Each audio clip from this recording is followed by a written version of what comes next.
Good morning. कैसे हो आप सब? आई होप आप सब बहुत अच्छे होंगे। मैं भी अच्छी हूँ। आप लोगों का स्वागत है आपके अपने यूट्यूब चैनल रिया रजावत में।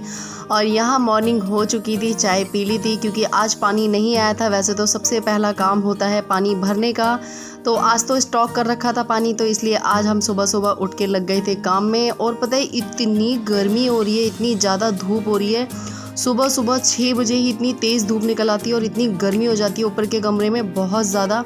तो यहाँ मैंने अपने बिस्तर वगैरह सब अच्छी तरीके से बिछा दिए थे और मैं यहाँ पे आज थोड़ा सा ये साफ़ कर रही थी, डस्टिंग वगैरह सी कर रही थी। काफ़ी टाइम हो गया था और ऊपर का कमरा है और आजकल ना आंधी वांधी भी काफ़ी आ जाती है, तो ये सामान मैं पूरा हटा के तो साफ़ नहीं करती हूँ क्योंकि अगर इसको हटाओ ना तो ये जो स्लिप है वो काफ़ी ऊंची है, तो इसको हटा के साफ़ करना ना रोज़ रोज़ बहुत मुश्किल वाला काम है। तो मैं ना ऊपर से इसको साफ़ कर देती हूँ, एक एक सामान हटा के, मतलब एक एक सामान निकाल के इसको मतलब क्लीन कर देती हूँ, उसकी डस्टिंग हटा देती हूँ। तो यहाँ मैं सारी चीज़ों को अच्छे से साफ़ कर लूँगी।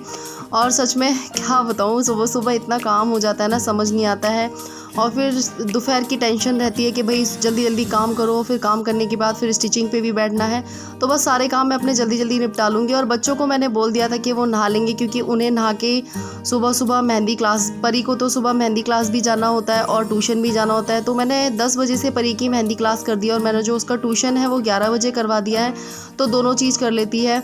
और सही भी है, बच्चों को बिज़ी रखना सही रहता है। और आप यहाँ देख रहे होंगे तो मेरी जो वीडियो है वो परी बना रही है और सच में परी मेरी बहुत ज़्यादा हेल्प करती है, बहुत ज़्यादा। और सच में मुझे हर चीज़ के लिए मोटिवेट भी करती है। कभी मैं मतलब किसी तरीके के कपड़े पहनूंगी तो मुझसे हमेशा ही बोलती है, मम्मी आप इस तरीके से नहीं, इस तरीके से पहनो, आप पे ये अच्छा लगेगा, वो अच्छा लगेगा।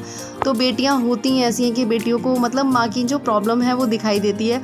सो प्लीज़ आप लोगों में से कोई ये मत कहना कि बेटों को नहीं दिखाई देती है। नहीं, बेटे भी बहुत ज़्यादा अपने माँ बाप की केयर करते हैं क्योंकि देखो बेटियां तो घर में रहती है लेकिन बेटे बाहर जाते हैं, कमाते हैं। हाँ देखो, कुछ लोग ऐसे होते हैं जो नहीं करते हैं, तो उन कुछ लोगों की वजह से पता है सभी को बदनाम होना पड़ता है। तो ऐसा कुछ नहीं है, पांचों उंगलियां बराबर नहीं होती, वैसे ही सारे बच्चे भी बराबर नहीं होते। तो बस यही है। वैसे तो मेरे दोनों बच्चे ही अच्छे हैं। तो यहाँ मैं अपनी झाड़ू वाड़ू लगा लूँगी और बाकी मेरा सारा काम हो ही चुका था। बच्चे नहा लेंगे तो बच्चों को जल्दी से, यहाँ तब तक मैं ऊपर ना झाड़ू पोछा वगैरह कर लेती हूँ। तो इनके ट्यूशन जाने से पहले कर लेती हूँ क्योंकि ना फिर है ना मुझे अच्छा सा ही लगता। फिर मैं अपना फ़ोन वगैरह का जो भी एडिटिंग वगैरह का काम होता है तो मैं वो कर लेती हूँ, या फिर मैं स्टिचिंग वगैरह में कटिंग वगैरह कर लेती हूँ उस टाइम पे, क्योंकि फिर बच्चे चले जाते हैं ना, फिर मेरा काम में मन नहीं लगता है। इनके साथ थोड़ा सा फिर बच्चे हेल्प भी करवा देते हैं। और पता है क्या है, मैं आजकल बहुत ज़्यादा आलसी हो गई हूँ।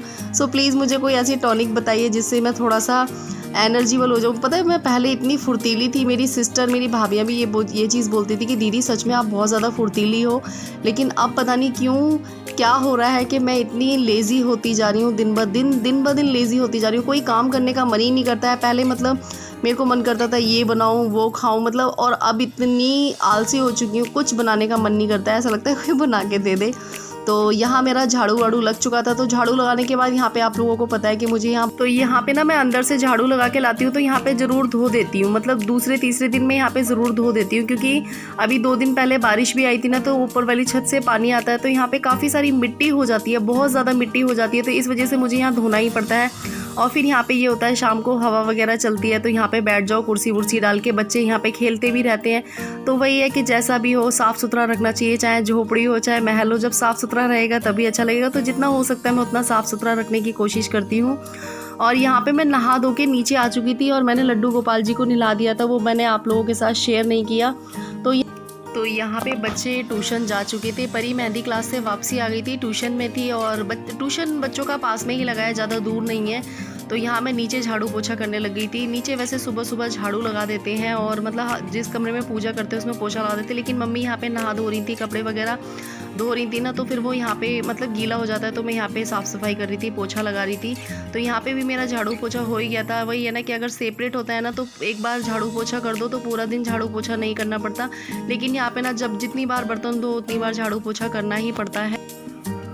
और यहाँ हो रहा है शाम का टाइम, 7 बज रहे हैं और मैं पी रही थी चाय। आज थोड़ी सी चाय पी रही हूँ मैं, और चाय पी के फिर मैं करूँगी पूजा। और परी कर रही है अपने स्कूल का काम। और हमारी यहाँ पे एक और बैठा हुआ है कोई, एक और मेरी दोस्त है, मेरी बेटी है ये। वैसे तो सब लोग मतलब हमारे यहाँ पे सारी गली में सब लोग बोलते हैं कि ये मतलब मेरी दूसरी बेटी है। तो कैली आ जाओ, मैं इससे आपकी बात कराती हूँ। कैली कैली इधर इधर इधर इधर इधर इधर देखो, इधर इधर कैली इधर। मतलब मैं अब इससे कहूँगी इधर देखो तो ये इधर नहीं देखेगी। देखो ये देखो ये देखो ये देखो, ये प्यार दिखा रही है ये थोड़ा सा। इनको भी ऐसा लगता है ना कि इनको कोई प्यार करे, तो ये प्यार दिखा रही है। प्यार दिखा रही हो? हाँ प्यार दिखा रही हो। फिर मैं करती हूँ पूजा, उसके बाद फिर आप लोगों से बात करती हूँ। और आजकल मैं बहुत ज़्यादा लेज़ी हो गई हूँ, सच में कुछ भी काम करने का मन नहीं करता है। कोई ऐसी टॉनिक मिलेगी जिससे मुझ में फुर्ती आ जाए पहले की तरह। बहुत ज़्यादा लेज़ी हो गई हूँ, बहुत ज़्यादा। और अभी मुझे बहुत सारे बर्तन धोने हैं, बहुत सारे बर्तन हो रखे हैं तो अभी मैं बर्तन धोऊंगी। और ये कैली महारानी ये बैठी हुई है, ये देखो। तो चलिए मैं तो शाम की पूजा करने के लिए जा रही हूँ, आप लोग भी कर लीजिए। और शाम की संध्या कर रही हूँ, और सभी लोग अपने घर में शाम की संध्या करते हैं। थोड़ा सा पॉजिटिविटी सी आ जाती है और अच्छा लगता है, मन शांत सा हो जाता है। तो मैं भी थोड़ा सा कर लेती हूँ। तो यहाँ मैं दिया जला रही थी, और मैं तिल के तेल का दिया जलाती हूँ सुबह शाम। और मेरी काफ़ी सारी सब्सक्राइबरों ने मुझसे कई बार पूछा था कि दीदी आप लड्डू गोपाल जी की सेवा कैसे करती हो। तो सिस्टर, मैं लड्डू गोपाल जी की सच बताऊं, मुझे लड्डू गोपाल जी के बारे में कुछ भी पता नहीं था, लेकिन बस मेरा मन किया कि मुझे लड्डू गोपाल घर में लाने चाहिए। बहुत टाइम से मेरा मन था कि मुझे लड्डू गोपाल लाने हैं, लड्डू गोपाल लाने हैं। तो पिछली साल मैं लड्डू गोपाल को ले आई अपने घर, और सच में मेरा मन बहुत शांत रहता है लड्डू गोपाल जी को घर में लाने से। बहुत सारे लोग होते हैं यूँ कहते हैं कि इनकी इस तरीके से सेवा करो, इस तरीके से सेवा करो, पर मुझसे जितना बनता है मैं उतना ही करती हूँ। कहते हैं ये प्रेम भाव के भूखे होते हैं, ये नहीं है कि आप इनको ये दो वो दो, ऐसा कुछ नहीं होता है। भगवान आपके प्रेम के भूखे होते हैं। भगवान ये बोलते हैं आप किसी के साथ कुछ गलत मत करो, बस गलत मत करो किसी के साथ, चाहे आप उनकी पूजा हाथ जोड़ के भी कर लो। तो बस यहाँ पे मैं थोड़ा सा पूजा करने के बाद ना पूरे घर में दिया दिखा देती हूँ और बच्चों को आरती वगैरह दे देती हूँ। तो बस यहाँ मेरी पूजा हो चुकी है। पूजा करने के बाद मैं अपने हाथ पैर जोड़ लेती हूँ, और सच में लड्डू गोपाल जी को मैं भोग में मिश्री वगैरह देती हूँ, जैसे कि कोई फल फ्रूट आ जाता है वो दे देती हूँ। और अगर कोई अच्छा सा खाना बनता है तो प्याज लहसुन का खाना वगैरह नहीं देती है। तो यहाँ मैं शाम के टाइम तुलसी पे दिया भी रखती हूँ, जैसे कि मैंने आप लोगों को पहले ब्लॉग में दिखाया था। तो मैं डेली ही रखती हूँ तुलसी पे दिया। मैंने कुछ दिनों से ये अपना नियम बना रखा है, मतलब कुछ महीनों से ये अपना नियम बना लिया है। तो बस कहते हैं बस एक पॉजिटिविटी सी मिलती है, अच्छा लगता है मन को। हेलो, और संध्या आरती मेरी हो चुकी है, और अब बनाएंगे हम खाना। तो सोच रहे हैं क्या बनाएं। अभी मम्मी बाज़ार गई हैं, तो मम्मी बाज़ार से कुछ सब्ज़ी लेके आएंगी तो फिर बनाऊंगी। और उससे पहले तो मुझे अभी धोने हैं बर्तन। बर्तन काफ़ी सारे हो रखे हैं, और बच्चे कर रहे हैं पढ़ाई। और आप लोग देख रहे होंगे ये मेरा फेस गीला गीला सा हो रहा है, तो थोड़ा सा पसीना आ रहा था। आज गर्मी फिर से बहुत हो गई, जबकि कल इतनी बारिश हुई है, उसके बाद भी इतनी गर्मी हो रखी है। और मुझे आप लोगों से एक बात करनी थी। पता है कल बारिश हुई थी ना, तो जो मेरे ससुर जी हैं, पापा जी, तो वो स्कूटी लेके रात में आ रहे थे, तो उनकी स्कूटी स्लिप हो गई, फिसल गई। तो उनकी काफ़ी सारी चोट आ गई है, उनके यहाँ पे चोट आ गई है और उनके पैर में चोट आ गई है। तो मतलब ये है, भगवान का शुक्र है कि ज़्यादा चोट नहीं आई है, लेकिन उनके थोड़ी बहुत चोट आ गई हैं। और बुज़ुर्ग हैं, बुज़ुर्गों के अगर थोड़ी सी भी चोट आ जाए तो उनको तो बहुत ज़्यादा दिक्कत हो जाती है।